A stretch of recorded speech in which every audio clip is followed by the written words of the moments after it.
को प्रसन्न करिए, ये पितरों का प्रसन्न करना है। और पुरुष लोगों को चाहिए कि अपने तिथि के दिन ब्राह्मण भोजन करावें।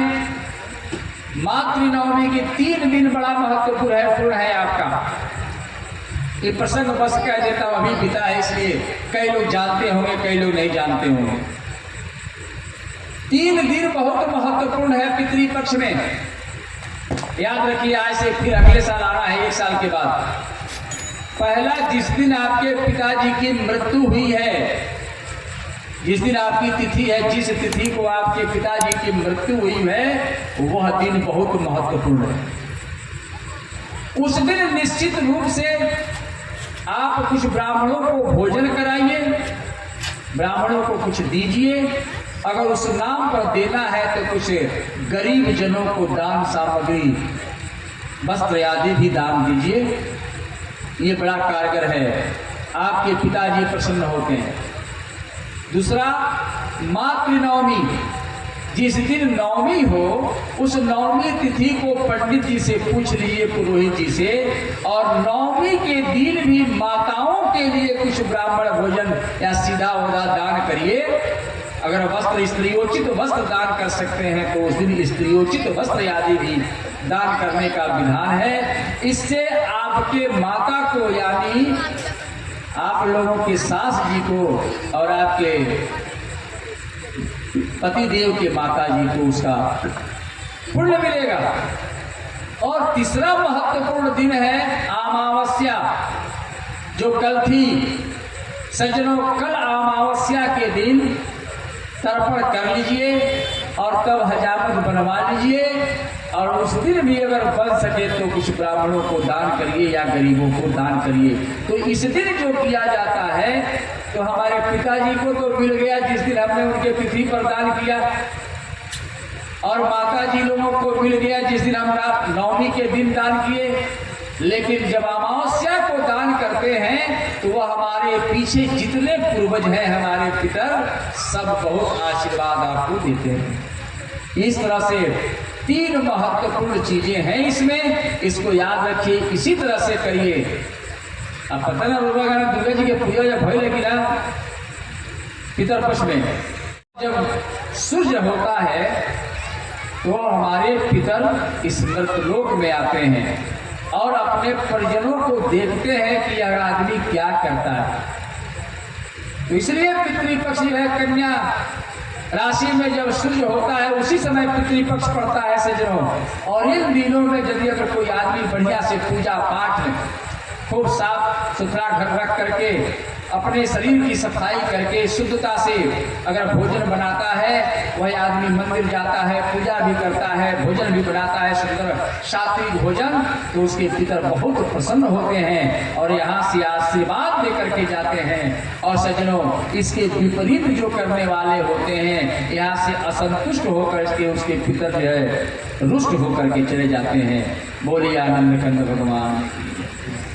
जो लोग कश्यप ऋषि के संतान हैं, उनके आगे लिखा जाता है कि जैसे मदन यादव, और गोत्र आपका क्या है, तो लिखा जाएगा कश्यप। यानी आप कश्यप की संतान हैं, कश्यप ऋषि से आप के पूर्वज उत्पन्न हुए थे।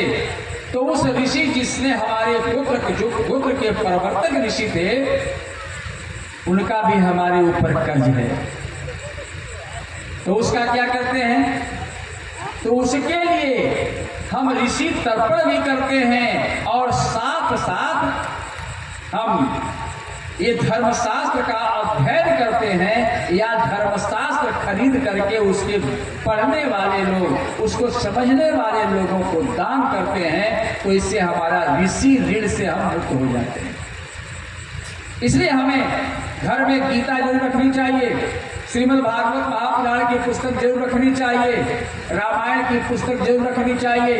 और उसको जदा कदा उलट करके कभी फुर्सत मिले तो उसको पढ़िए, और पढ़ करके उसमें जो आपको बात अच्छी लगे वह अपने बच्चों को, नाती को, पोता को, पुत्र को, बेटियों को बताइए। इससे ऋषि ऋण जो है इससे आदमी मुक्त होता है। आपको एक बात बताऊं, यहाँ जितने लोग बैठे हैं हम सब हिंदू हैं, सब सनातन धर्म वाले हैं, लेकिन सनातन धर्म का मुख्य उद्देश्य और मुख्य चीजें क्या है, ये धर्म क्या है? अगर ऐसा प्रश्न अगर हम बच्चों से, बुजुर्गों से, जुआ लोगों से अगर कोई पूछने लगे तो मैं समझता हूं कि सब फेल हो जाएगा। कोई आदमी डॉक्टर बन गया है, इंजीनियर बन गया है, बहुत बड़ा पैसा वाला है, बहुत मकान दुकान है, सब बना लिया है, लेकिन उससे या उसके घर के बच्चों से पूछिए, अच्छा भैया आप जो है सनातन धर्म के हैं तो कम से कम गीता हमारे धर्मशास्त्र की सबसे होली बुक है, वह सबसे पवित्र पुस्तक है, आप उसका एक श्लोक सुना दीजिए। कितने लोग सुना पाएंगे? और अगर ये हम नहीं सुनाते हैं तो ये हमारी बहुत बड़ी कमजोरी है सज्जनों। इसलिए मैं बार बार यह कहता हूं, आज फिर दोहरा देता हूं आपके सामने कि घर में गीता की पुस्तक जरूर रखिए। और ज्यादा मत, मैं यह नहीं कहता हूं कि आप अपने बच्चों को संस्कृत ही पढ़ाइए, कोई जरूरी नहीं, लेकिन कम से कम उसको 5 श्लोक याद करके रखवाइए, ताकि कोई उसे अब पूछे कि तुम्हारे धर्म की सबसे पवित्र पुस्तक क्या है, पवित्र ग्रंथ क्या है, तो वह गर्व से कह सके कि गीता, श्रीमद् भगवत गीता। गीता को किसने लिखा? तुरंत वह जवाब देगा कि इसको भगवान श्री कृष्ण ने कहा, यह भगवान की वाणी है। तीसरा प्रश्न अगर वह कहता है कि इसका श्लोक सुना सकते हो, तो वह बच्चा तुरंत सुनाए कि वासांसि जीर्णानि यथा विहाय नवानि गृह्णाति नरो पराणि तथा शरीराणि विहाय जीर्णा नान्यानि संजाति नवानि देहि। तुरंत वह एक श्लोक फटाफट सुना दे। अगर ऐसा हम कर सके तो विश्व के किसी भी कोने में जाकर के आप लज्जित नहीं होंगे।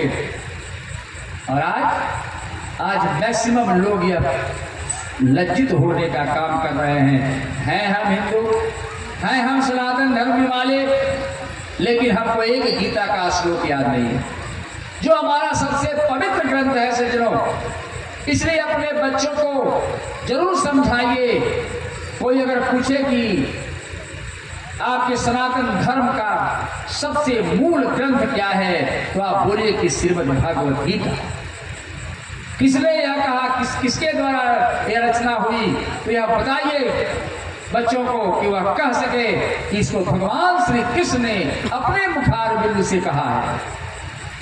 और एक श्लोक सुना सकते हैं तो बच्चों को 2, 4, 5 श्लोक नहीं, 700 श्लोक है, नहीं 700 आप सुना सकते, 2, 4, 5 तो सुनाइए, एक तो सुनाइए, एक तो याद करके रखिए। इससे आप छाती ठोक करके कह सकते हैं कि मैं हिंदू और सनातन धर्म का मानने वाला। बोलिए आनंद कंद भगवान की। जिन देवताओं के कृपा से यह संसार चल रहा है, जिन देवताओं से हमारे ऋषिगण उत्पन्न हुए, जिन देवताओं से ब्रह्मा जी उत्पन्न हुए और उन ब्रह्मा और ऋषियों के द्वारा हमारे पूर्वज उत्पन्न हुए, यहाँ तक हमारी पीढ़ी आई है, वह है देवता। उन देवताओं का ऋण भी हमारे ऊपर सज्जनों सिर पर पड़ा हुआ है। इसलिए देव ऋण मुक्त होने के लिए ये यज्ञ किया जाता है। मैं समझता हूं कि शायद इस तरह के बड़े यज्ञ नोनिया टोला में शायद पहले कभी नहीं हुए होंगे, नहीं हुआ है। आपके गांव में कभी ऐसा हुआ? कभी यज्ञ नहीं हुआ। तो यह समझ लीजिए कि आपके पीछे जितनी पीढ़ियां यहाँ तक से हजारों साल से बसी हैं, वहां से लेकर और आज तक जो लोग इसमें भाग ले रहे हैं, जिनकी संतति, जिनकी याद औलाद, जिनके भाग इसमें ले रहे हैं, सब लोग देव ऋण से भी मुक्त हो गए। बोलिए आनंद कंद भगवान की। हो गए। इसलिए सब लोगों को मिल करके यज्ञ भी करना चाहिए। और गांव में कुछ रह सब टंगड़ी घी को अन्न और जल कौन दे रहा है? तो वह हिंदू सनातन धर्म दे रहा है। अगर आज हिंदू सनातन धर्म जो है यज्ञ बंद कर दे या जो है यहाँ सब दूसरे तरह से लोग जो है हो जाए तो अन्न और जल का इतना अभाव हो जाएगा कि लोग जल के अभाव में, पानी के अभाव में, अन्न के अभाव में ऐसे ही दुनिया समाप्त हो जाएगी। बोलिए आनंद कंद भगवान की जय। ये है हमारे 3 ऋण हैं और 3 ही देवता हैं। माता जी लोगों को 3 चीजों से बड़ा परहेज है। जब 3 गो के बात आई सब लागी भाग गए, अब 3 गो हो ही। अभी काले एक आदमी हमारे सब पूछे महाराज जी नवरात्र शुरू होता तो 9 गो के हमारा क्षमता नहीं के तो 3 गो ना भूख ले, हमें भूख ली महासप्तमी महाअष्टमी नाम महानवमी भूखिए। तो आदमी कहल जब हमारा घर वालों कहता है कि 3 गो भूखब, 3 गो भूखल जला कहीं। ये सब इतना पंडित भइल बा, ये सब अपना उन्होंने खूब धर्मशास्त्र के अर्थ लगावत ऐसे।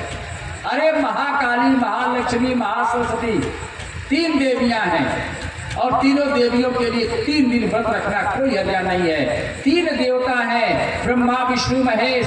3 जो है ऋण है, देव ऋण, ऋषि ऋण, पितृ ऋण। और सज्जनों आप फिर एक बात समझ लीजिए, विष्णु भगवान देवताओं में जो है जब हम देव ऋण यज्ञ आदि करते हैं तो वह तृप्त हो जाते हैं, विष्णु भगवान प्रसन्न होते हैं और हम देव ऋण से मुक्त हो जाते हैं। जब हम पढ़ते हैं, पढ़ाते हैं, घर में पुस्तक रखते हैं, पुस्तकों का दान करते हैं तो इससे हमारे ऋषि ऋण मुक्त होते हैं। और ऋषि ऋण के देवता हैं हमारे शंकर जी, भोले भगत, भोले शंकर। जो आदमी अपने घर में पुस्तक आदि धर्मशास्त्र रखता है, स्वयं पढ़ता है, लोगों को उसको बताता है, और जो आदमी दान भी उसका नहीं पढ़ने का ढंग है वह लोगों को में दान करता है, उससे भगवान भोले शंकर प्रसन्न होते हैं। और तीसरा पितृ ऋण। अभी जो पितृ ऋण की मैं व्याख्या कर रहा था, उस पितृ ऋण से ब्रह्मदेव प्रसन्न होते हैं, क्योंकि ब्रह्मा की ही हम संतान हैं सब लोग। इसलिए जब हम पितृ ऋण करते हैं तो जब हमारे पितर प्रसन्न होते हैं तो साथ साथ हमारे ब्रह्मदेव भी प्रसन्न होते हैं। सज्जनों, इस तरह से 3 जो हमारे ऋण हैं, इन तीनों ऋणों को करने से ब्रह्मा विष्णु और महेश तीनों देवता प्रसन्न होते हैं। बोलिए शंकर भगवान की, दुर्गा महारानी की। आइए एक भजन करते